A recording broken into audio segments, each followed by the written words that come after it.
Hola, cage fighting connoisseurs. Don't jump on my intro, Eugene. God. I'm like Bob Hope, man. I step on everything. I'm Bing Crosby, okay? Der Bingle. Just consider me Der Bingle. This is Kid Nate of BloodyElbow.com, MMANation.com on YouTube. Joined once again by Eugene S. Robinson, author of some book whose title I can't remember, and Dallas Winston. Eugene, that's your cue. Dallas. Let me tell you about that guy. That's right. Eugene is filming from the bottom of a well where he fell in his front yard. There's rescue personnel going to try to rescue little Eugene, the plucky young kid who fell in a deep, dark hole. Or where are you exactly? Elizabeth. Wasn't her name Elizabeth, the girl who fell in the well, and wasn't it in Texas?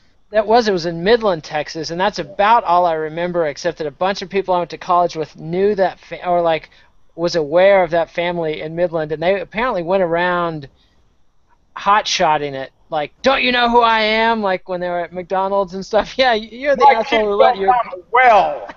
Exactly. Well. Well. Anyway, so we are here to try to preview two shows that we don't care about at all: the UFC TUF Brazil 3 finale and the Ultimate Fight Night Berlin. So since Eugene and I had no hope of covering all that ground in one care don't care preview, I decided to add Dallas and make it a complete shit show. Chaos, clusterfuck. This is going to be a fiasco. Dallas, thoughts on the shows? Thanks for that compliment. I'm glad I can complete the circle and make it just a complete shit show. We were only like a half shit show before, but alas, I'm here. I'm sort of disturbed that Chewy is wearing underwear around his neck, man. What's happening? He's thugging out a little bit.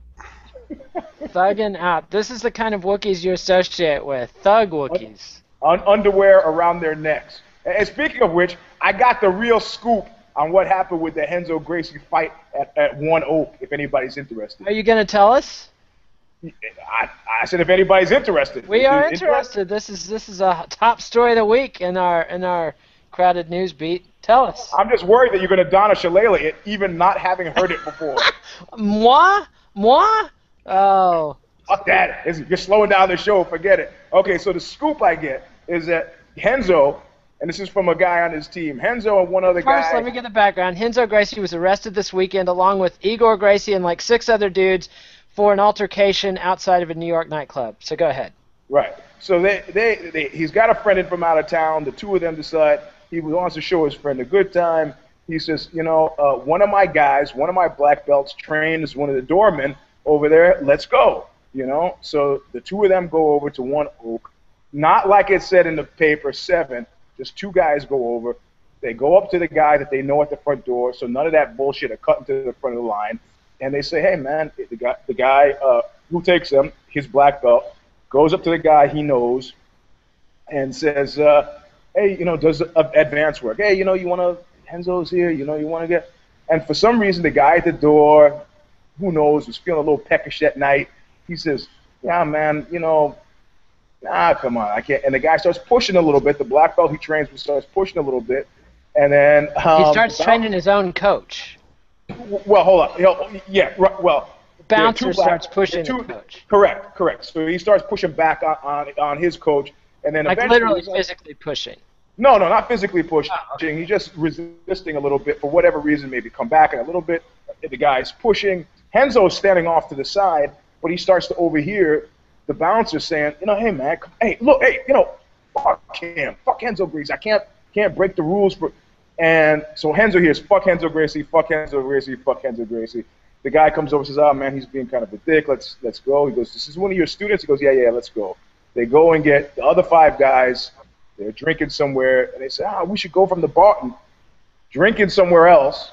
We should go to the bar, and, we'll go back there. Maybe the guy's he's relaxed now. So they go back, and Renzo decided he didn't want to cut to the line again, so he decided to create, this is like maybe drunk guy thinking, decided to create a noise diversion. So apparently there's a big construction sign near One Oak. He knocks down the construction sign, makes this big clattering noise. People a little jumpy in New York. They scatter, right? So now he can march right up to the front of the line. And noise diversion successful. It's drunk guy thinking, right? So now the bouncer is really peeved. The bouncer's like, you guys, you're fucking out of line. They start arguing, and Renzo, he goes to push him. Renzo essentially takes the guy down. The guy on the way down hits his elbow on the ground, breaks his arm. So Renzo technically is correct. It was a misunderstanding, and technically he said yesterday, I never hit that guy. Technically he was correct. Nobody considers a double leg a hit. So, I had wondered if there was an arm bar applied from the arm break, so it's good to know it was a fall, I guess. And we've got to insert all the caveats, allegedly, as I heard, blah, blah, blah, etc. Hearsay, what does Eugene know? And of course, this guy the bouncer was over 220 pounds, and Renzo's weight. So in my mind, it pretty healthily, being a member of the BJJ community, I have to say it healthily constitutes a misunderstanding. I see. However, I'd also like to say, as a former bouncer, that New York bouncers are shit. Anyway, I'm done. I don't care if you're out on a desert island surrounded by miles and miles of ocean. Yeah. Better not say fuck Renzo Gracie. Much less when the fucker's 10 feet away, and if you do, you shouldn't be surprised. You get fucked up. Right. And to me, that's just general politeness. I wouldn't say that about Kid Nate. Hey, but you're welcome to. You don't got to worry about any injuries, though. That's the point.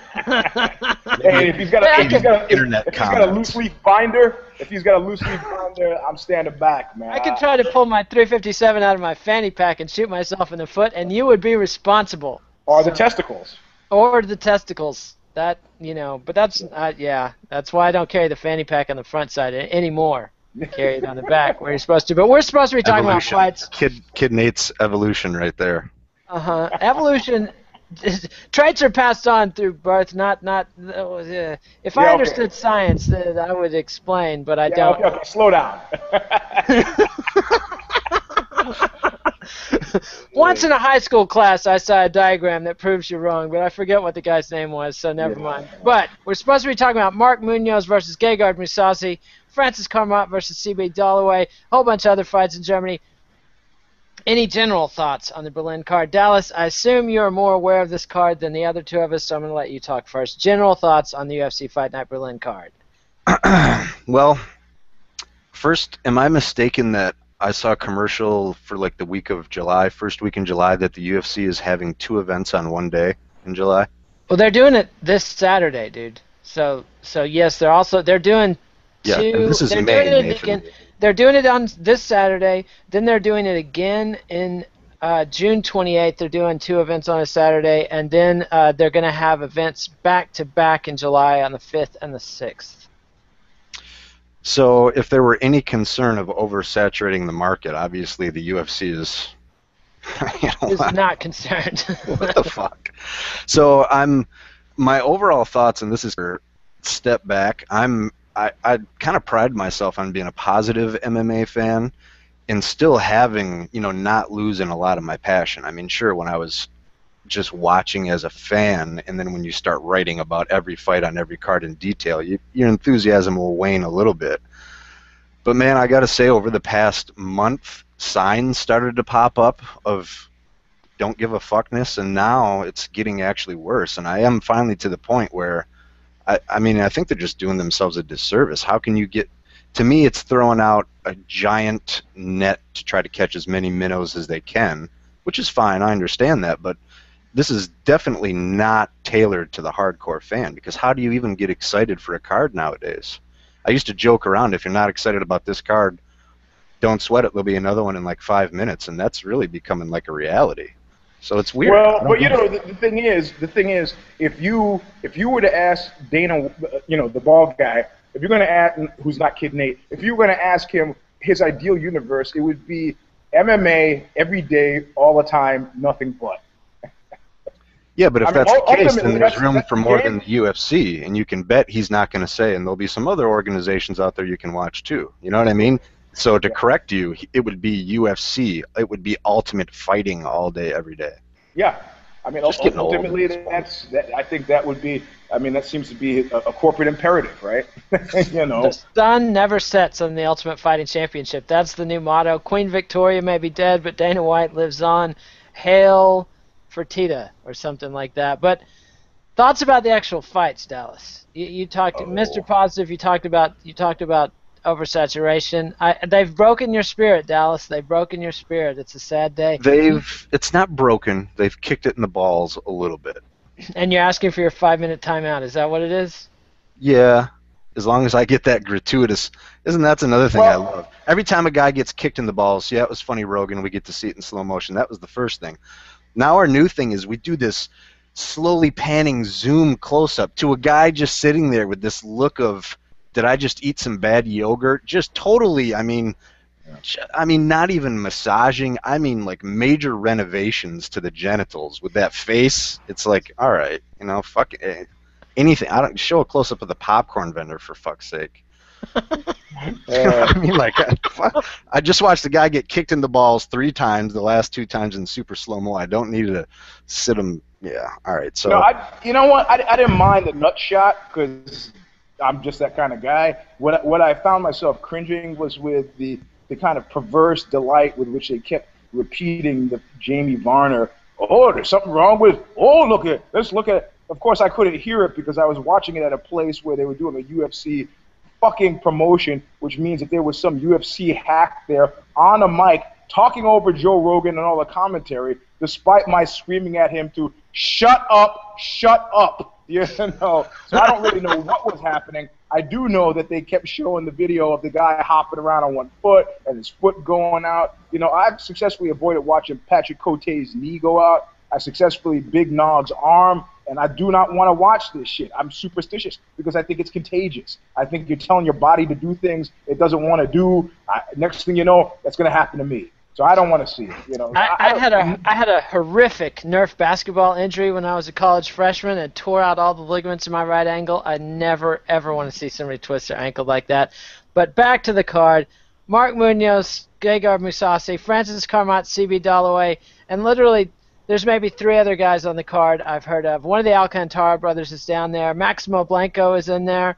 But let's do just a quick run-through. I'll run through the prelims and then let you both comment on the prelims as a group. Then we'll move on to the main card. Or you could do like you could do a speed round. You just go through a prelim, and anybody who has anything to say jumps in on something they care about. Otherwise, you can see how long it takes you to get to the end. Okay, I guess I'll let you do that since I'm that kind of guy. But don't make any suggestions again. All right, heavyweights: Viktor Pesta versus Ruslan Magomedov. Anybody? You're going to go through every fight on the card? Yes, just quickly, but none of that. Speed round. Speed rounds. Featherweights: Andy Ogle, Maximo Blanco. Thoughts? Yeah, good one. Yeah. This is, out of the 2 cards coming up, this is one of the fights that jumps out of all of them. Because we love Maximo Blanco. This guy is the prodigal son of Venezuelan wrestling and Japan's Sengoku promotion, and I haven't given up on him yet, despite his many disappointing complete performances. Disdain for the rules. Confusion, wacky mix-ups, man, wacky mix-ups. It's not wacky at this point. He came. Misunderstandings. It's kind of tooting my own horn, but when he first came over and debuted in Strikeforce against Healy, a big part of his game was like what we equate to the old Pride-style rules. I mean, knees to the head on the ground, soccer kicks, and I made the point that it's going to be, and think about that realistically, if you're training your whole life, training is building your instincts and your natural reactions, and all of a sudden, oh yeah, you're in a new country, new promotion, that's a brand new set of instincts he has to train too. So he kicked Pat Healy in the face way back in Strikeforce, and it's not a coincidence that trend has continued out of, I don't know what, like 3 out of his next 3 or 4 out of his next 6 or 7. With Zuffa, only 1 disqualification for an illegal knee against Akira Corsani. So pretty disappointing. I mean, he should have won. He should have been able to beat at least 3 of the 4 guys, maybe 2 out of the 4 guys that he lost to. Just very disappointing. You got to think that the Andy Ogle thing might be his last shot. Well, he was plastering Corsani. That's the thing. Oh yeah. It's not like it was he was, smacking him around. I guess the issue is how long can you fight in the UFC losing if you're fighting exciting fights? That's kind of an interesting stat, It is, because they're cutting guys like Yushin Okami because they're saying he's not that exciting. So then if you got a cat like Maxie who's exciting all the time, even in a loss, don't be a hypocrite. Don't cut him then.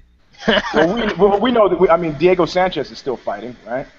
It's true, but Diego wins some, and he doesn't get flagrantly disqualified all the time like Maximo Blanco. Maximo is a man after my own heart. I run Bloody Elbow as a rolling clusterfuck, and Maximo Blanco's fighting career is a rolling clusterfuck. All right, next fight, welterweights Peter Sabata versus Pavel Pavlik. No, we don't care. Bantamweights, Uri Alcantara versus Von Lee. Now this one, Alcantara brother. This is a good one. Yeah, I'm I interested care. in this one. Yeah, I care. And Von Lee, you know, I've enjoyed his work with Biz Markie for years, so it is great to see him back. Biz Markie, the man who killed sampling by getting sued by Gilbert O'Sullivan. Sad day. A sad day. All right, middleweights Marcus Siedenblad versus Christoph Jotko. I'm done with Siedenblad. I'm interested in this one. Yeah, he's kind of a grappler guy, tall and skinny. Am I remembering right?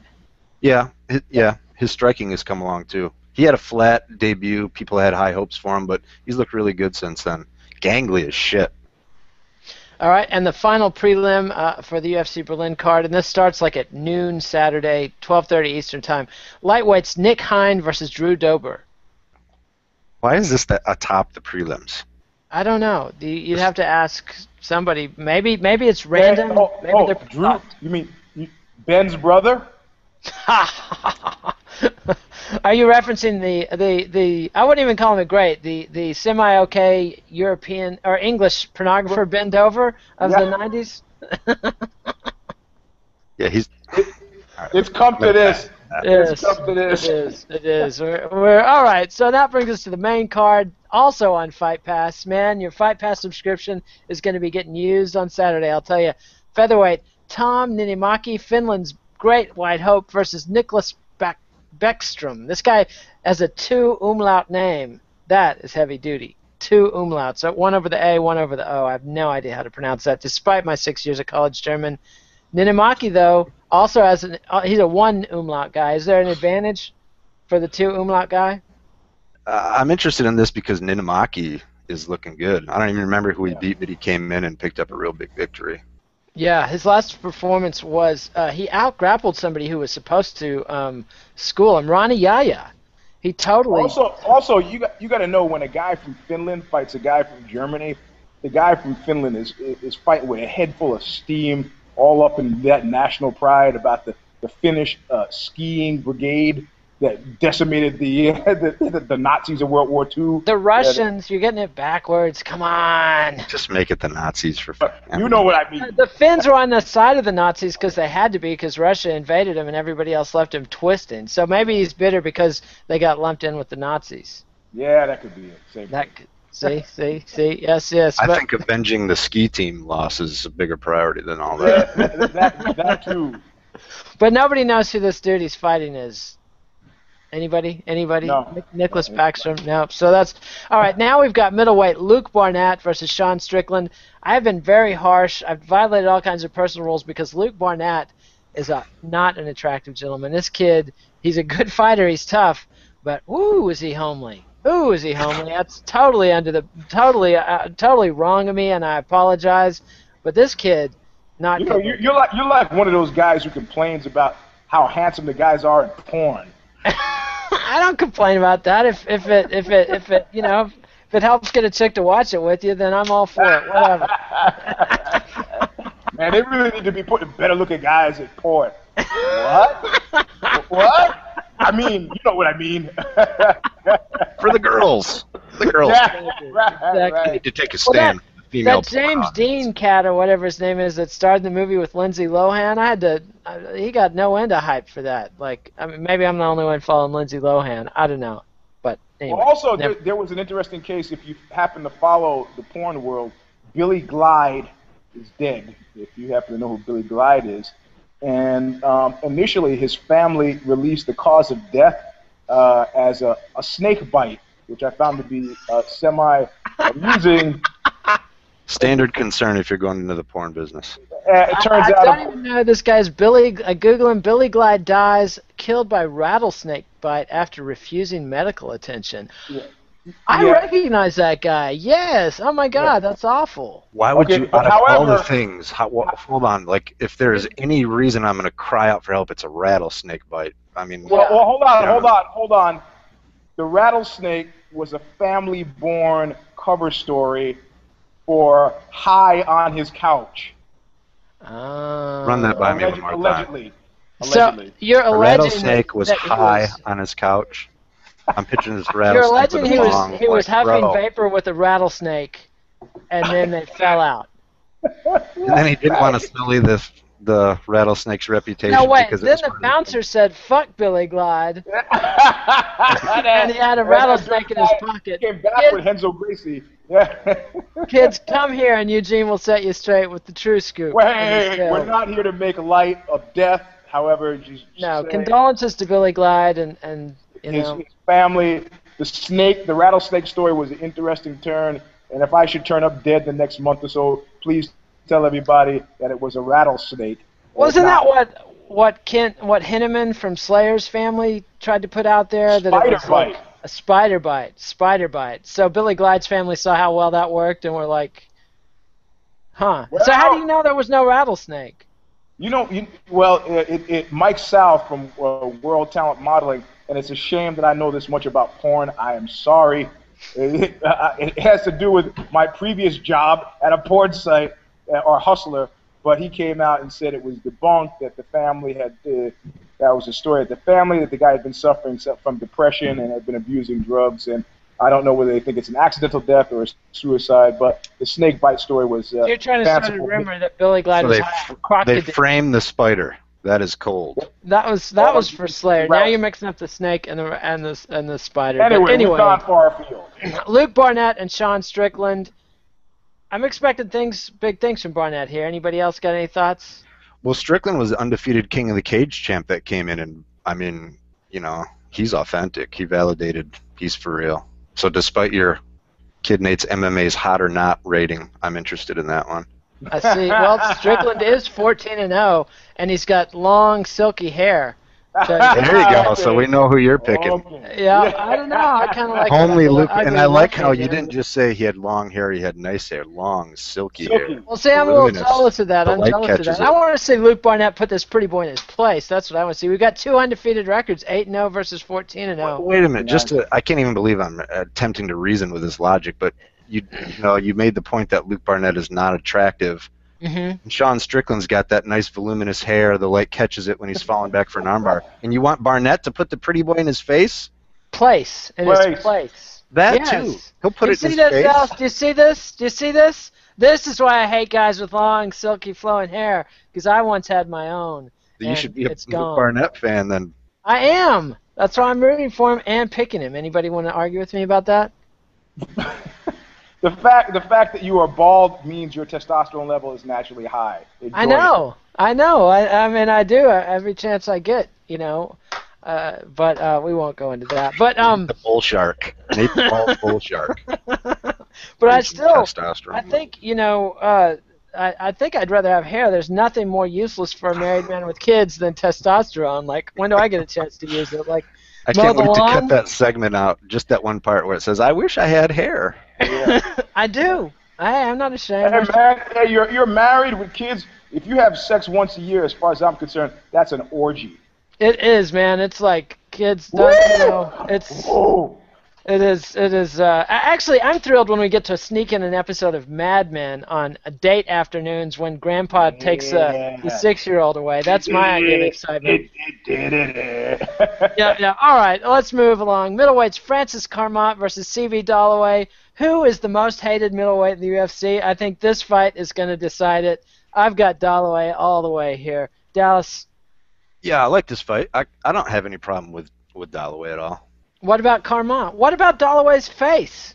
Yeah, that's like someone's eternally like passing wind in the room somewhere. It's that kind of.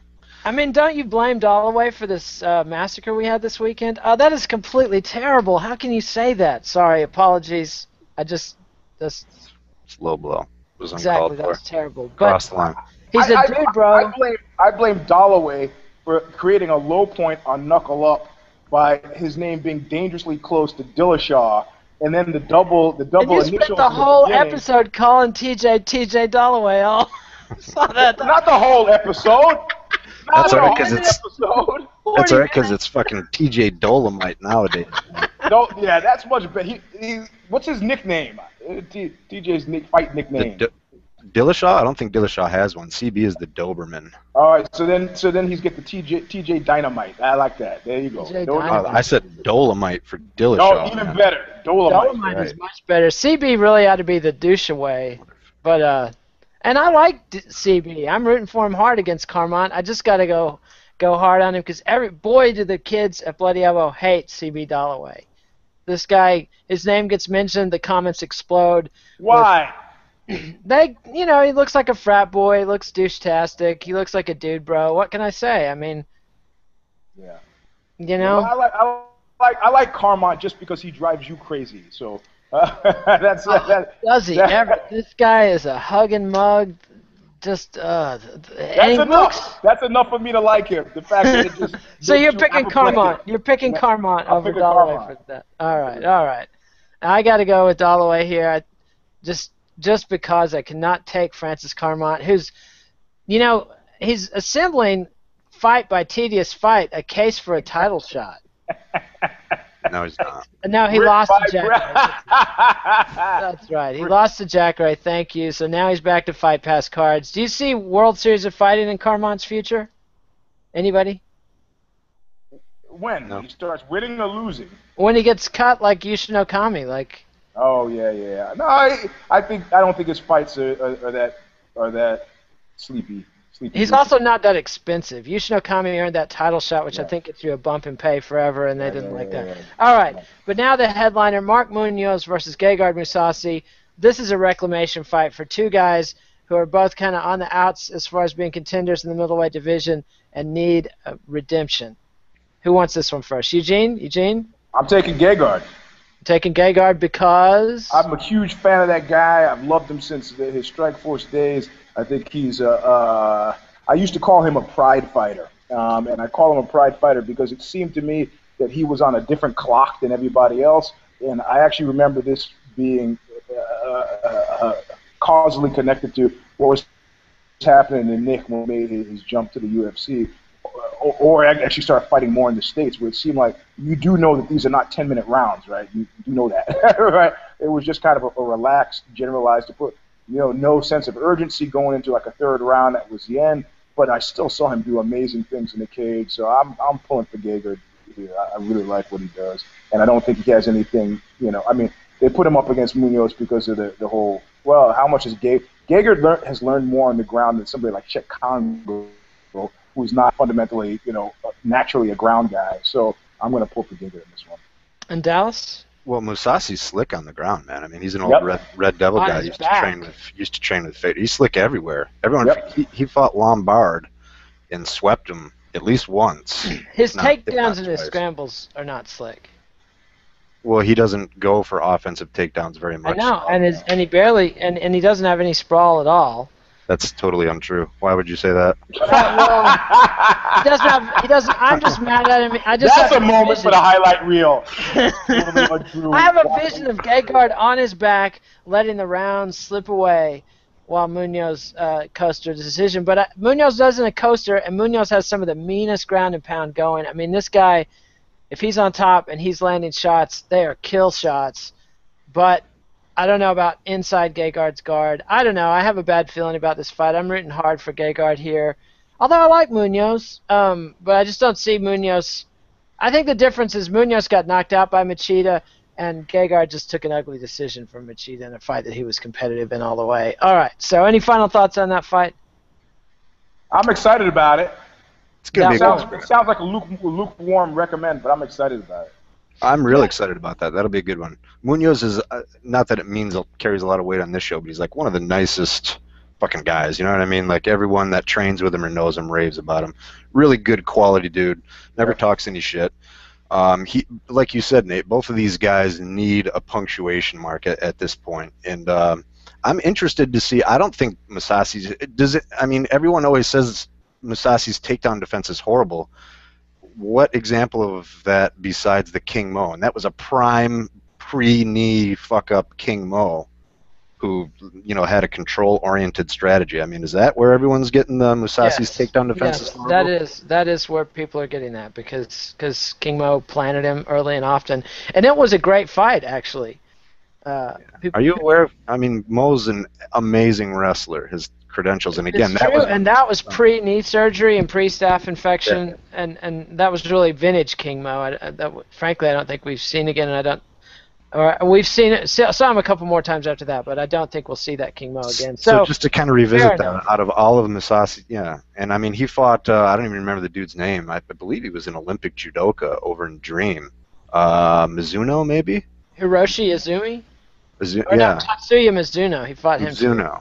I believe that he was either highly credentialed or might even have been an Olympic judoka.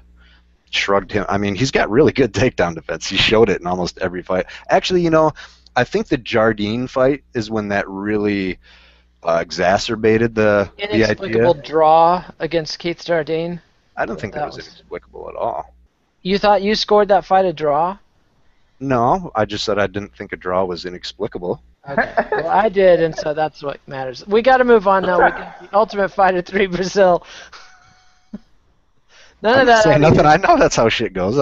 I know. We got the Ultimate Fighter 3 Brazil to talk about. So let's do the quick round here. They've got the preliminary card. Only 3 fights on Fight Pass.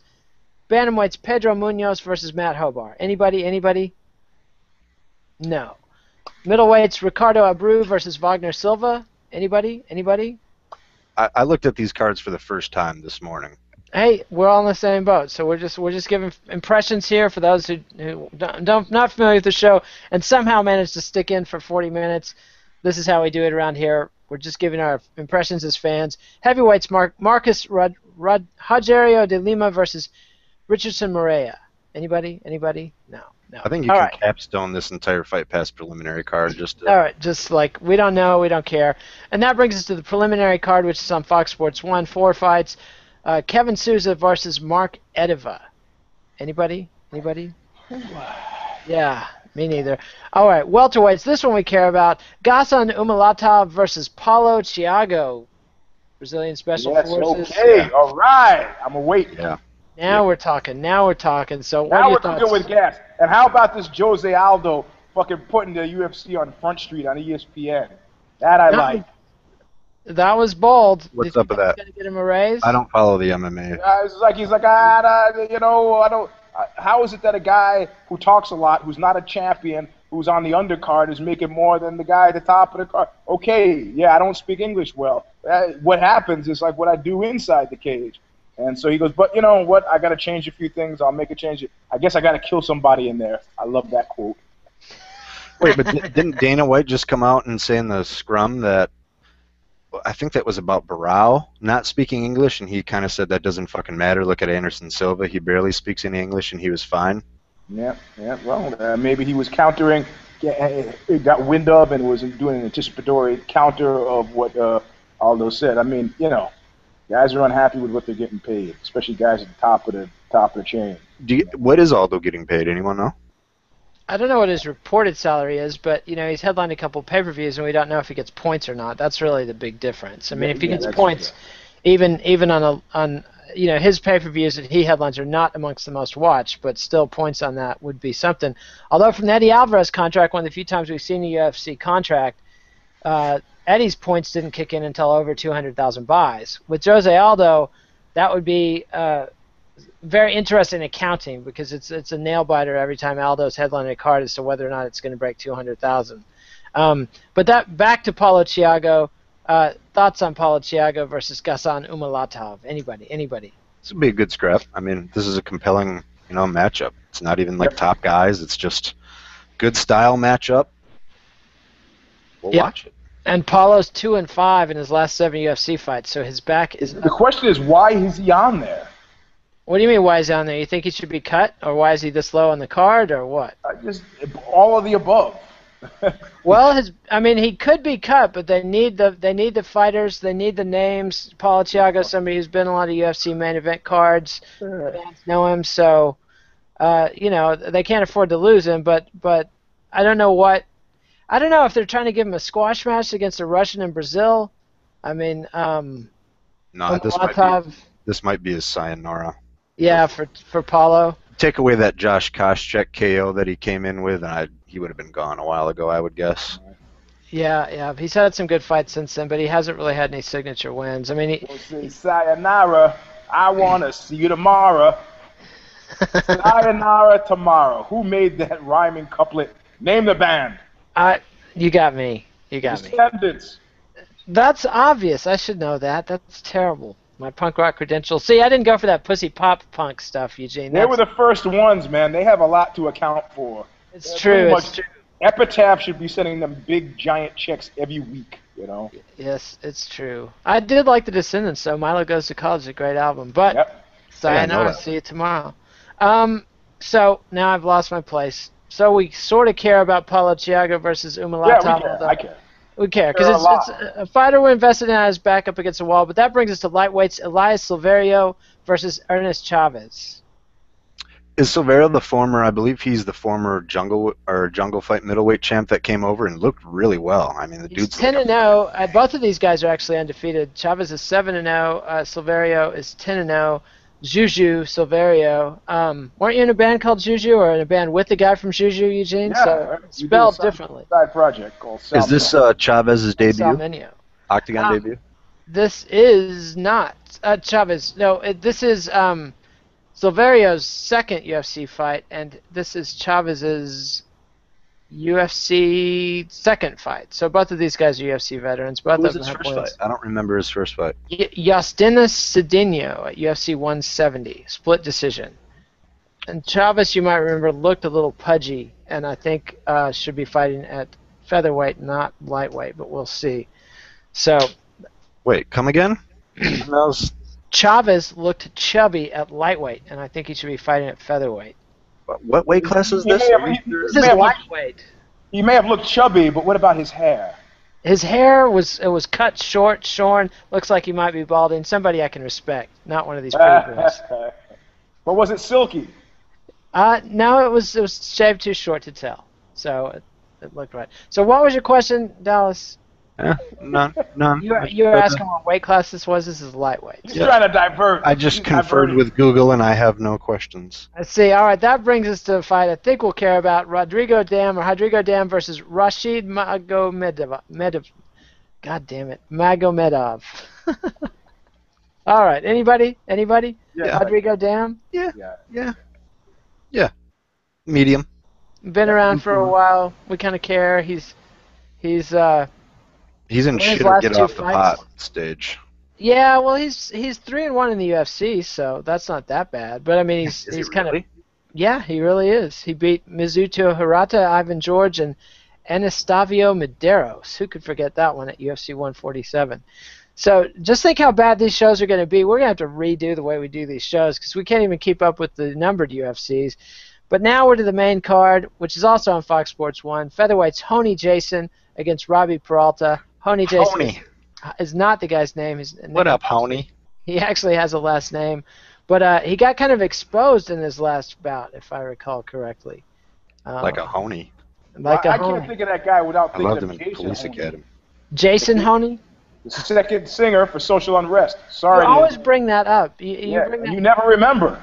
Because Social Unrest, I'm sorry, second tier band. No, Cretan Chaos, that first 7-inch was great. But a lot of second tier bands put together great 7 inches. I mean, come on. It's 30 years in the past. It's time to let Social Unrest go, Eugene. Yeah. Time to let it go. Boy, if that 30 years in the past applied to everything you fuckers talked about, this show would run a lot smoother. This show would be like an hour of us just staring at the camera. Indeed. Because, well, the 80s actually sucked, but some things were cool about it. But kids today appreciate all the wrong parts because they were infants. Yeah, 80s was kind of revolutionary. You know what I mean? For like what? For He-Man and the Masters of the Universe? Well, for all kinds of, it was weird. For cocaine rock, like Journey and all that shit? Yeah, all that. Parachute Pants, Michael Jackson. I didn't understand. I spent years hearing Journey and seeing their albums, hearing people talking about them, Night Ranger, all that crap. I never understood what people saw in it until I saw Boogie Nights and realized, aha, if you're out of your mind on cocaine, that power ballad crap sounds incredible. I'm going to have to defend Journey here, a position I never thought I would be in, because I hated them for so long. And then I read a really long interview with Steve Perry, and I had this moment of clarity where it was like, he really believes this shit. You know? He really, he's not I thought he was just like a cynical manipulator, that he is a non-believing cynical manipulator. Man, he believes all that stuff. You know, you can't stop believing. He believes it. He hasn't stopped believing. You know, it's in true, my it's mind, true. Look, it's like a Hallmark card that takes itself seriously. Whatever, man. It's not my thing. But you know, a Jehovah's Witness shows up at my door 8 times in a row. I got to give the guy credit. You know. He's buying his own bullshit. You cannot deny that. Neil Schon, I believe, of Journey was the cynic who signed up the Broadway musical leaning Steve Perry strictly to cash in, and then paid for that decision. Yep. Good friend of mine's in Narcotics Anonymous with Steve Perry, and Swayze's a great guy, though. I don't think I'm supposed to talk. See? Told you, man. So about that 30 years in the past thing. Hey, they're in there with Henry Hill of Goodfellas. Oh, that's also 30 years in the past. Anyway, the late Henry Hill, who's now dead. So what are we talking about? Honey Jason. Do we care? Honey? Who's in? He's fighting Robert Peralta. This will be a really good fight. You mean Stacy's brother? Man, I love that skateboard and stuff they put down together at Dogtown. That's within my realm. I think my first board was a Hosoi. Christian Hosoi. Oh, Christian Hosoi, yeah. Right? Hammerhead. My first was a Santa Cruz, but then I got rid of that quickly and got myself a Seacat Boomtown. I got a skateboard when I was Boomtown. Promptly got on it in my driveway, which was a steep 45-degree incline, broke 2 ribs, and never skateboarded again. That was an expensive, painful lesson. So do you have a pick? Way to get back on the horse. Versus Robbie. Way to power through adversity by Kid Nate. But how did your hair look back then? It looked great. I had a silky Beatles haircut that was the pride of my class. All right, and then I moved to a feathered look. A picture of that immediately. Kid Nate. I'm going to pick the guy whose name you can't pronounce just so I can get you to say his name again. Robbie Peralta? Oh, no. Oh, I'm sorry. I was thinking about the Hamagaga guy. No, you're on the wrong fight. My God. I told you this show was going to be a shit show. And here we go. So, is anybody picking Honey Jason? He won his last fight against Steven Seiler after being crushed by Jeremy Stevens in his previous fight before that. He's probably the safer pick, actually. No.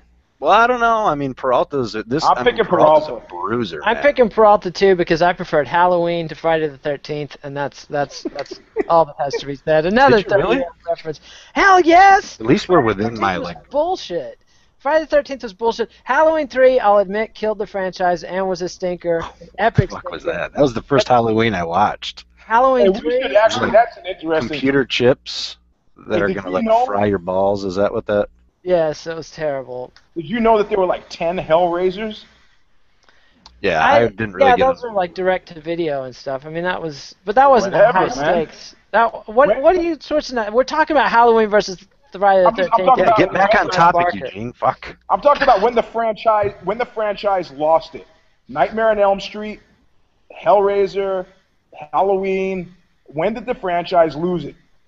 Well, did Hellraiser really lose it? Because the stakes weren't that high, and they cranked them out direct to video, and they made bucks. And well, when they were in outer space, it was kind of questionable. I think number 5 had them in outer space. Yeah, that was kind of questionable. That's true. But I mean, people are watching Hellraiser. They're just getting high in the trailer and just like, hey, I got a Hellraiser video. Like they're not. You know? We haven't got the needle dude face, man. Let's put him in. Where's Nailhead? Yeah. All right, so let's move on. Welterweights, Demian Maia versus Alexander Yakovlev. What in the hell is Demian Maia doing on this card? I mean, what is going on? He's buried. Yakovlev is a super legit prospect, and he's funny as shit. I think he's Russian. He was in his own rap video. I mean, he's the kind of dude that's like full of himself. Does he do a lot of Yakov Smirnoff type material? That's a fucking knee slapper. I see what you did that there. Guy's like George Lopez. Everybody's afraid to hurt his feelings by telling him he's not funny. Yes, George Lopez. Oh, it is terrible. But don't be dissing Yakov Smirnoff because he's beyond not funny and to his whole new level. Anyway, I hate to go off topic here, but honestly, like this is another one. What are they fucking thinking with this matchup? It does nothing for either guy. Well, Yakovlev is a good prospect, I mean, the only thing that can happen is if he beats Maia, he's on the map, but then they lose a star with Maia, so they break even. Well, Maia Maia's beats just him. lost 2 fights, and I think they think he's boring because he's a grappler. But And, why put him up against a prospect? You're guaranteed. I mean, the best they can do is break even. Well, I think they like that Brazilian versus Russian thing, and it's a good way. Like, they're not going to be breaking into Russia anytime soon. I don't know why they don't put the Russian guys on the European cards. Maybe they'll get deported or something. I don't know. But I don't know. Good question, Yakovlev. Do you think Yakovlev can beat Maia and get the upset? I mean, highly, highly unlikely. I was gonna say no. Well, it's possible. I think this. Hopefully, he'll come in and just have an exciting enough performance that people, he's not just fodder on the card like we've been talking about for the last hour. I mean, that sort of makes some sense to me. Like they get the Brazil versus Russian thing, so the Brazilian fans can get excited. If Maia gets a win, that's good. He needs a tune-up fight, get back in the chase. No one's gonna give a shit. Everyone's gonna say he beat some guy in his first UFC fight no one's ever heard of. Well, that's still a win, though. I mean, it gives him a win, and it gives him a win in front of the Brazilian fans. And then if Yakovlev loses to Maia, it's like they're not going to cut him after one loss, and they see what he's made of. I don't know. I think they're just throwing names at the wall at this point. All right, does anybody feel like this is somehow the matchup between Bisping and Kung Lee smells funny? Well, that doesn't smell funny. That smells like mentholatum and mothballs. That smells like Granny's closet, man. Those guys are way past their sell-by date. Wait, really? Like, I love that fight. Well, that's what I'm asking. It's entertaining. Hell yeah. It should be entertaining. Yeah. I love Kung Lee. I mean, well, Kung Lee is like this great mystery because now that everyone thought he was like a novelty before, and now that he came in and plastered Rich Franklin, it's obvious that he can knock out an old guy with a bad chin. Well, okay, if that's how you look at Rich Franklin as an MMA fighter, Nate, then yes. At this point, it's interesting. You spend 5 minutes trying to justify Maia versus Yakovlev, but Yakovlev. Said the name right, wrong, okay, wrong, right, like, all right. Turnabout's fair play there. Say any name right now, motherfucker. Eugene, any name. You read the show with this Kung Lee Bisping thing, which is totally off topic. Oh, it's completely off topic. God, yeah, and we've been on topic for 100% of the show. Because we're about to turn our attention to the 2 Ultimate Fighter finales, the middleweight and the heavyweight. Did anybody watch the show or care about the Ultimate Fighter Brazil Season 3? This is the first time I haven't watched the ongoing Ultimate Fighter. Like, I've not even, because before the... You mean the American one or the Brazilian? Yeah, Penn and Edgar. I see. Usually, like Smashes or some of the other smaller ones, I'll just wait until the event comes up. And I actually kind of enjoy it. You just sit down and load up every episode. I got them all DVR'd. Skip to the end and watch the fights. That's a good way to do it. But I haven't watched any. But I do know Vitor Miranda. I believe that's like the Vitor Miranda. Yes. Yes. Yeah. So I probably would have picked him to win it, based, if I would have seen the original. Antonio Carlos Jr. and it looks like he's a kickboxer. Should be doing some exciting things. We'll see. We'll see. But I watched more of the promos about Wanderlei Silva and Chael Sonnen. Like, Wanderlei managed to turn himself into a heel in front of the Brazilian public. Like, what kind of dumbass can turn the Brazilians into Chael Sonnen fans? That's there's certain things, there's certain lines you don't cross. I called Wanderlei a dumbass. That's a poor word choice. But how did Wanderlei, one of the most beloved fighters in MMA history, manage to turn heel in Brazil and make Chael Sonnen the babyface? Like, how does that happen? He calls him names and tries to punch him in the face at every turn. I'm just going to throw that out there. But that's why we love Wanderlei, and yet it seems like the Brazilian public isn't so big on unprovoked assaults. Actually, it's really a phenomenal twist, because everyone else thought, wow, big surprise, Sonnen in Brazil, he's going to have escort, you know what I mean? And this is kind of a real, who saw this one coming, Yes. Well, that's also because of the diversionary smokescreen. I mean, it was the focus on him and Silva created this kind of emotional, bulkhead. But now that Silva's out of it, they can focus on Chris. they realize that it takes You're stones to talking come about there. Anderson Silva, not Vanderlei. Yeah. I'm sorry. Yeah, Anderson. It takes stones to come there, and he came as a supplicant. And that's I think that's to be respected, and I think the people of Brazil feel similarly. And he went easy on the jokes about Brazilians trying to feed the buses carrots and stuff like that. Yeah, See, right. There you go. And talk about a nightmare matchup for Wandy. Yeah. That's not good. It's not good. So, but that fight's not on this card, unfortunately.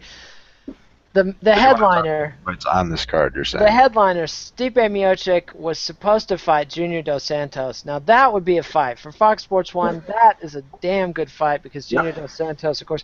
But now we're getting Fabio Maldonado, who we love. Man's head is made out of concrete. He knows no fear. He's also a puffed-up middleweight who's pudgy at light heavyweight, and now he's moving up to fight a heavyweight who's probably a better boxer than him. Is Maldonado going to get finished again? Is this going to be his second finish in the UFC? I don't know if he's going to get finished, but I envision a very hearty ass-kicking. Yeah. Yeah. And is that any the fun? power, you know what I mean? Even though he's not. The head movement.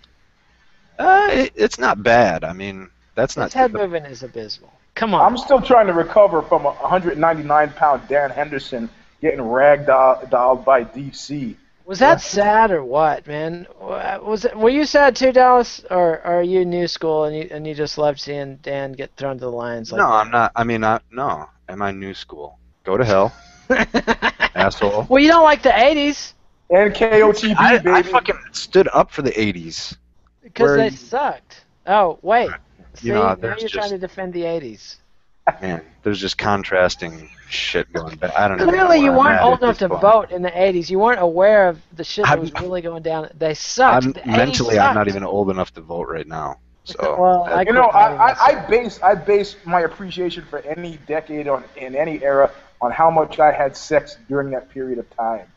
80s, So, 80s as far as is I'm big. concerned, 1980 to 84 was terrible. Really? Really? Because You that's were after you doing lost it your wrong. gig teaching disco lessons? Yeah, I was in New York teaching disco. Then I came out to Stanford, 80 to 84. Believe me, Stanford, not a place to have a lot of sex. Huh? Like not a good guy-girl ratio, I'm guessing. Oh, it was, but just not a lot of girls who were having sex with guys with mohawks. I see. Ah, yes. The early '80s punk rock was not a chick Reagan pleaser. years, I wasn't appreciated until like a good 10 years later. Eugene, have you seen SLC Punk? Nah, I haven't seen it. I've heard about it. Worth a watch. Okay. Matthew Lillard's finest performance. He carries the whole movie. I thought it was actually pretty good. Good All right, soundtrack too. Peep it. Good. All right, I will watch. I'll have to check that out. But yes, the '80s were brutal for me romantically, but everybody knows. If I did judged all right years the by how they were romantically, I would hate like all but 4 years of my life. So that's. But the early '80s, they had the AIDS panic in New York, but like in Dallas, I had some friends who were a little bit older than me. Legal X, no condoms. It was like heaven. And then as soon as I turn 18, X is illegal. Everybody's using condoms. It's like, But you still have your penis. thankfully. One positive. I Thank try to heaven bring for out small all that. fingers, man. Yeah, way to Trump at the time when everyone just stuck their dick in anything with a pulse and took a bunch of drugs and. Yeah. I'm still bitter I missed it. Don't be knocking those golden days. Never too But late. It's never too late, Nate. Now let's turn to the fight that might have been though. Junior Dos Santos versus Stipe Miocic. Does Miocic have a chance against JDS? Absolutely.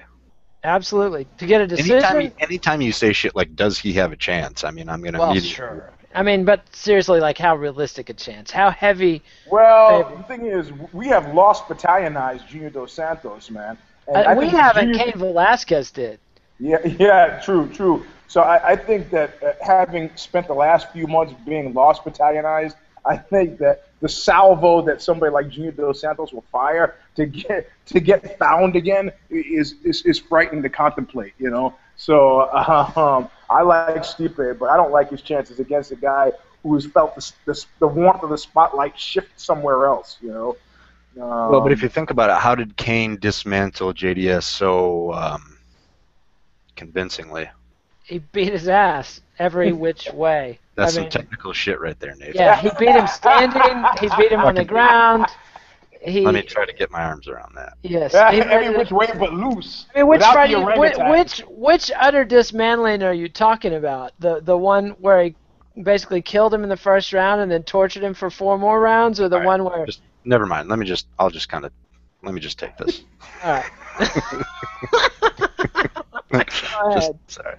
So, in my opinion, the big important threat. Caveat there. Okay. Yeah, the big threat that Kane presented to JDS in particular, and you guys can all look at his records, but he's never faced a guy that had wrestling and striking that could just seamlessly transition back and forth. Yep. On top of that, it's not necessarily Kane's agility and foot speed. He has that, and that's what kind of makes him a rare package. When he fought Nogueira, if you look at that motherfucker was throwing high kicks like a featherweight. Yep. For a dude of his size, and that's something special. AKA, so he did baby. that. Go ahead. AKA baby, it's all. Yeah. So he did that by being able to be comfortable outside and still be able to knife into JDS's wheelhouse without doing it coming in a straight line and keeping his head on center, and just brutalize him in the clinch or threaten with takedowns. And my only point is that Stipe has every one of those same assets about him. I mean, phenomenal Division I. I think he was an All-American. Shit, I don't know. I'm pretty sure he was an All-American. I think he was an Cleveland All-American, State. but either way, he wasn't Division I though, was he? Well, I don't know. He was either Division I or he was an All-American. Keep that out real quick. So, but my point is that not that Stipe is as good as Kane or he's going to replicate that, but he has all those tools that JDS really struggled with. So here's a guy who's agile. He uses angles, short little pivot steps, not just I'm going to fake once and try to take you down, or I'm going to throw a strike and oh my God, you thought I was throwing a strike, but he will, really tactically maneuver his way inside with good head movements, a lot of fakes, good boxing, and he can transition to power doubles. He can go in the clinch and dirty box. That's all I'm saying. That's why, of course, JDS is going to be the favorite, but he has all those elements that could make it a real long, tough night for him. Yep.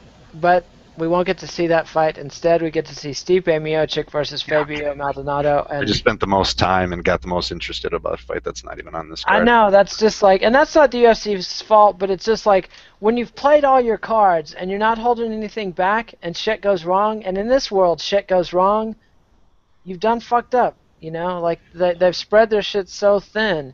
It's well, not heavyweight though has historically, there's it's always a shitty division. We know. It seems like someone, like you could pull someone.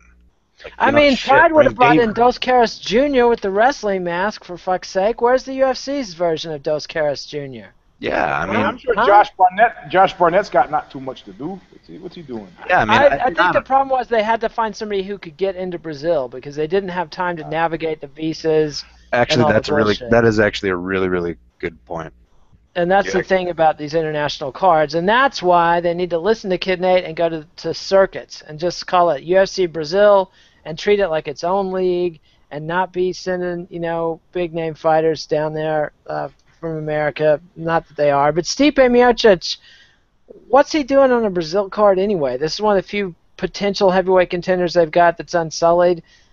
I don't know. We could complain all day, but we've kind of covered the show. What do you think, guys? He's going to fight Dos Santos, isn't that what he was doing on the Brazil card? I know, but he's just getting fed to Dos Santos, and they're going to knock off a contender and get nothing for it, Anyway, blah blah blah.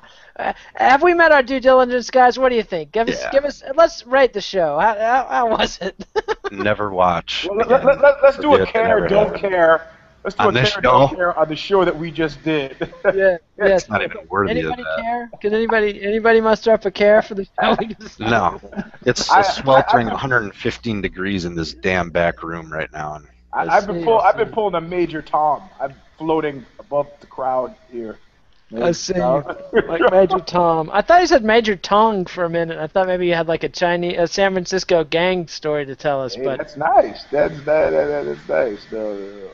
What's happened is that I've given a leg up to Mousasi for by not immediately showering after fighting. So before this audience, I'm willing to suffer from Tennessee versicolor. That is some big words, Eugene. Your Stanford education is showing itself. A skin disease that guys who grapple are prone to from having Yeah. wet, sweaty, disgusting clothing held close to your body for too long. That's AKA disgusting, Mat Eugene. Rash?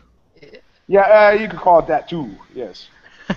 Yes. Before we get me started on herpes and that kid that got kicked off the Ultimate Fighter because he had skin herpes, we should probably call it a show. Thanks, guys. Hey, We know I that's didn't say I not had that. You're Corley. trying to make life more difficult for me. I didn't say that. I just said, you know, I take a wasn't shower. accusing you of having herpes, but something like 70% of Americans Hey, do. you make it even worse. I'm not accusing you of having HIV. Who said you had HIV? Just take your Valtrex, Eugene, and hush up. That's Yeah, a buddy of mine had that occasion. Had sex with some woman he met over Craigslist. Goes in the bathroom and take a leak, and as There's luck the would have it, Valtrex. he always goes into the medicine cabinet. He goes, I wonder what Valtrex is. Goes home. He called me very upset. Oh, I bet he did, man. You got to know what Valtrex is, kid. He might as well have slipped it in his pocket right then and there. I had a buddy who somehow acquired a little cardboard Valtrex box, and he would go to parties and drop it in chicks' purses and leave it like on top. Everybody can see it. That is warped. Yeah, that is awesome. Yeah, he found the box. He found the box. Oh, maybe that's why he was so bitter against all women on Earth. But anyway. Yeah, I need to rehydrate immediately. Yes. All right, so that's the show. Thanks for watching. Give us a thumbs up on YouTube if you're that stupid. And I mean, anybody who's stuck it through this far is clearly around the bend. I suggest mental health counseling. We're praying for you, buddy, but keep watching. Let Give people us a know thumbs we have up. other shows that are.